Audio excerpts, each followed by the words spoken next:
Hi guys, welcome to today's YouTube video. Today's YouTube video is all about love and fear. And I wanted to take just a quick video and talk to you guys about the difference between love and fear and how we can be more present and, in love as opposed to being stuck or paralyzed in fear. And a few weeks ago, I did a whole series on yoga and our emotions, and the first one we did was love and fear. Because really, if you think about it, our two primary emotions are love and fear. And, sometimes or more often than not, what I hear about is when we're in relationships, whether it's friendships, jobs, or even romantic partners, we're kind of basing our decisions off of fear or worry or anger, and we're afraid of something. And people don't like to hear that word, like, oh, I'm not afraid of anything. And I don't mean it in a bad context. I just mean it in, like, a lot of times we're, in relationships, we're afraid of abandonment, or we're afraid to be alone, or, even in our decision making, we're just afraid to make a decision. And in my opinion, in love, when we're kind of seeing things through the lens of love, we can make clear decisions. We are making decisions that maybe are more aligned with our beliefs or value systems, and we feel kind of freer or lighter as opposed to stuck in fear.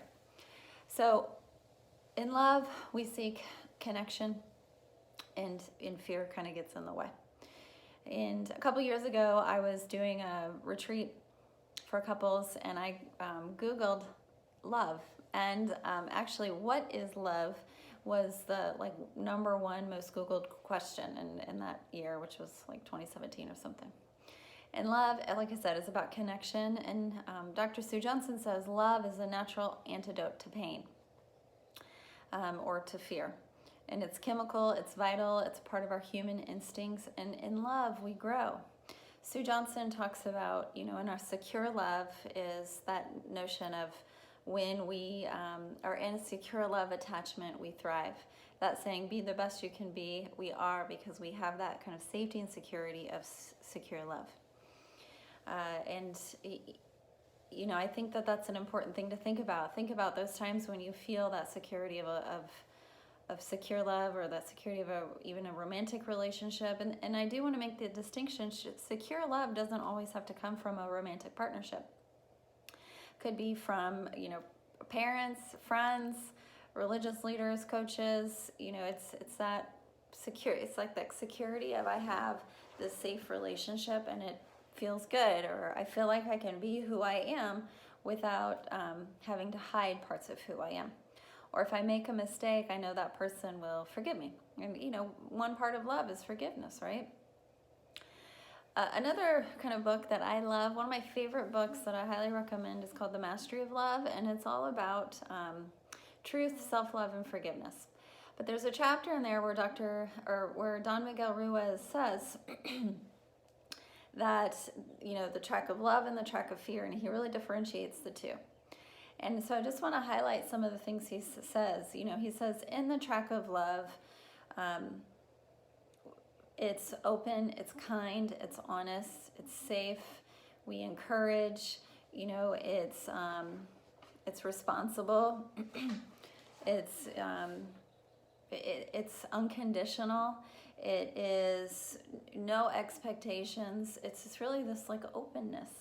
And, so I just want to take a minute and I want you to think about that. Love is forgiveness. Love is unconditional. Love is no expectations. Love is no obligations. Love is open. Love is honest. Love is kind. And in his book, he explains what each one of those things mean. But I think it's important just to highlight,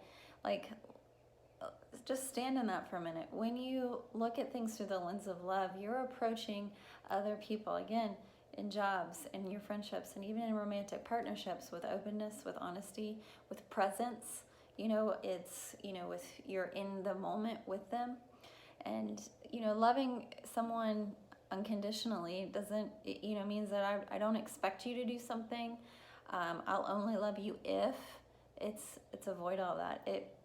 To me, it's saying, I love you for who you are in this moment, with no expectations that you need to be somebody different.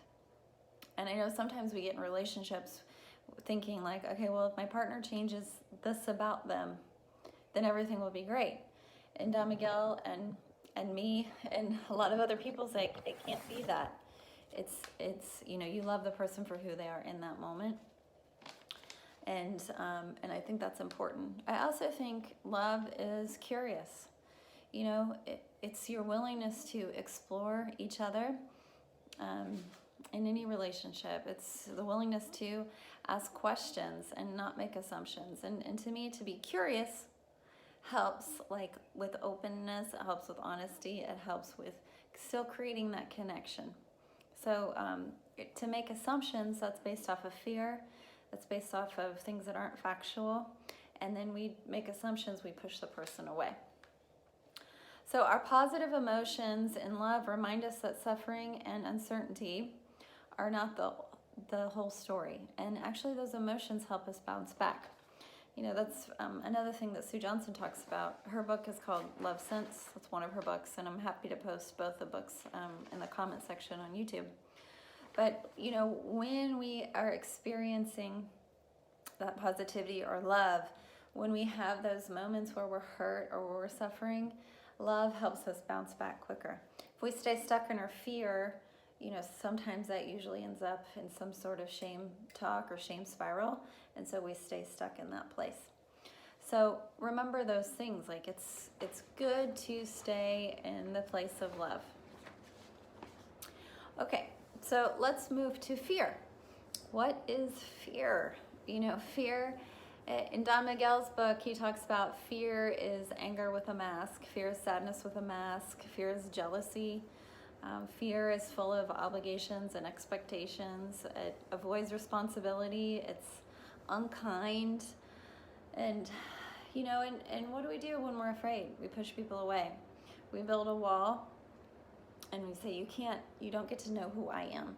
Or you stay stuck in that fear, or you end up staying stuck in unhealthy relationships because you're afraid of the uncertainty of what's next if I let this person go.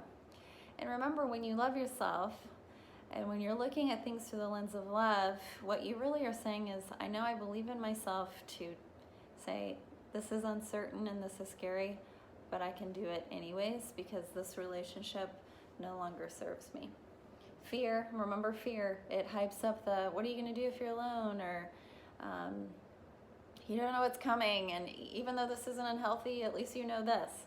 And I say, don't listen to that, guys. Don't listen to fear. And, sometimes, like I said, fear is meant to, it tries to protect us, but what it does is it just keeps us stuck and paralyzed. Like even if I'm working with couples who maybe there's been a betrayal or infidelity, the person that's been hurt, it says, when things are going well, all of a sudden I get afraid again, or my fear pops up because what your fear is trying to say is like, what are you doing? Why are you trusting this person again? In those moments, your fear is trying to protect you. But the reality is that it only keeps you stuck in the same place, and healing can't take place. I think that's another thing. When we stay stuck in fear, even if we think fear is trying to protect us, we don't get to heal. I tell people sometimes when fear pops up, ask, like, what is it that I need to learn from this to help me heal or help me grow? So you can use it as a reminder instead of staying stuck. Use it to switch. And, I think I've said in other videos, fear is, everything is life lessons, right? Our fears keep us, it's one thing if you're, it's the middle of the night and you're walking down a dark alley and you're all by yourself. Your fear is trying to remind you, like, hey, be on the lookout so you're safe. Or if you're at the edge of a cliff on a mountain, your fear is saying, step back. Your fear is trying to keep you safe.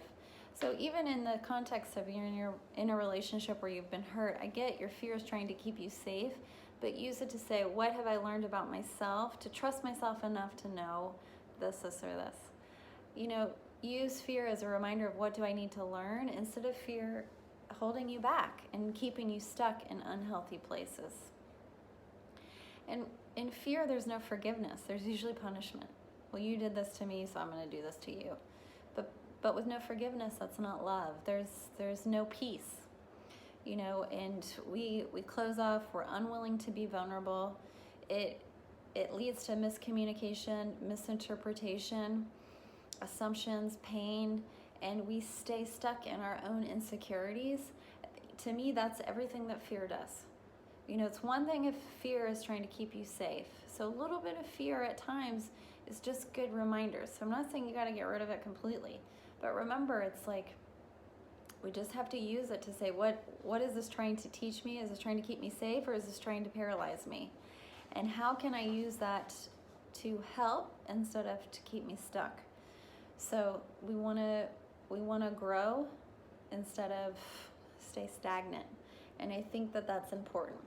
If I'm afraid, it doesn't mean I just have to say like, oh, you can't be afraid, don't think about it. It's, okay, my fear is present, and what do I do with it? What do I need to learn from it? Because you don't want to stay stuck in anger or jealousy or being unkind or sad or unforgiving or pushing people away. You know, that's no way to live. So remember, look at things through the lens of love and use fear to remind yourself of what you're actually looking for instead of keeping yourself stuck. And then I just want to say a couple of other things of what love and fear looks like how our bodies process it. When we're in love, we thrive, like I was saying. We're able to handle, and when I say in love, like we're not like we're in we're in a romantic relationship and everything's great.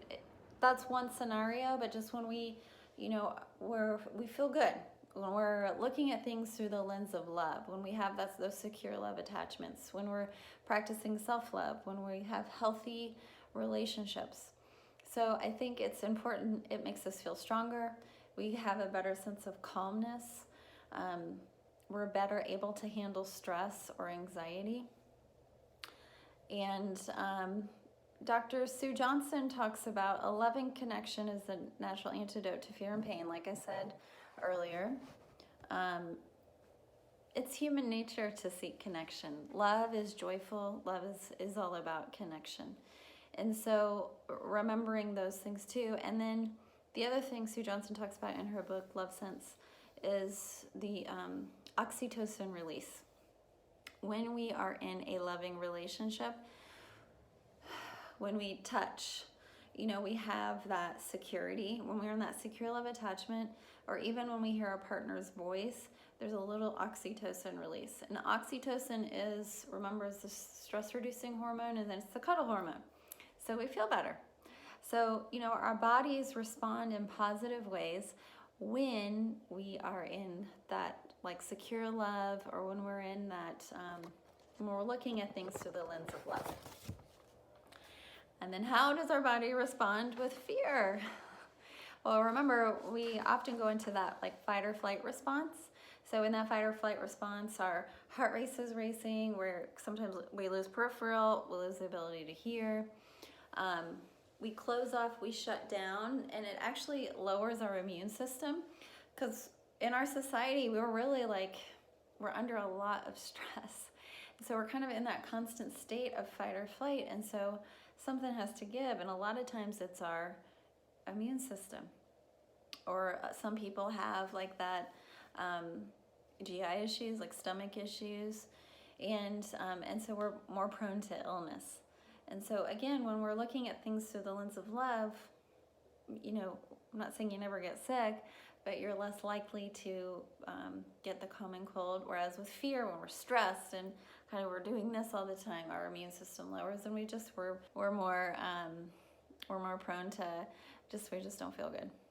And also in fear, we're usually really tense.